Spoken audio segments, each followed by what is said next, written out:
মহিদুল ভাই অসুস্থ।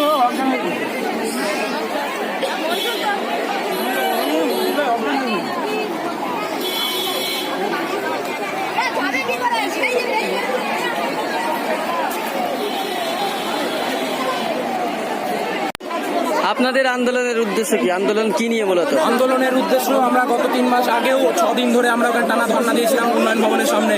SSK, MSK, as রাজ্যের মাদ্রাসা সহ, ঠিক আছে, তাদের গত 8 বছরে 1 টাকাও মুখ্যমন্ত্রী মাইনে বৃদ্ধি করেনি। নিজের মাইনে কিন্তু 8,000 থেকে 88,000 নিয়ে চলে গেছে, কিন্তু এই এসএসকে, এমএসকেদের মাইনে 6,000 থেকে 8,000-এর মধ্যেই সীমিত আছে।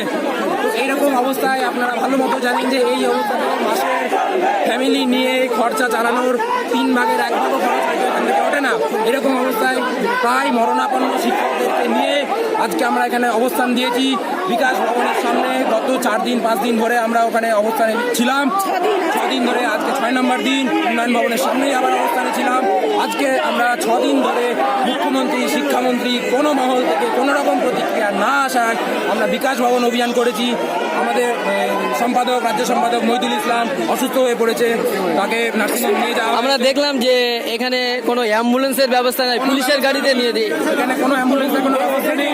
যাই হোক, পুলিশের সহায়তায়, পুলিশের গাড়িতেই গেছে হসপিটালে। আমরা এই মুহূর্তে দাবি না মেটা পর্যন্ত, অর্থাৎ গভর্নমেন্ট অর্ডার না পাওয়া পর্যন্ত আমরা এখান থেকে কেউ উঠবো না। এটাই আমাদের প্রধান দাবি। আপনার নাম? আমার নাম শাশ্বত ঘোষ, কোষাধ্যক্ষ, শিক্ষক ঐক্য মুক্ত মঞ্চ।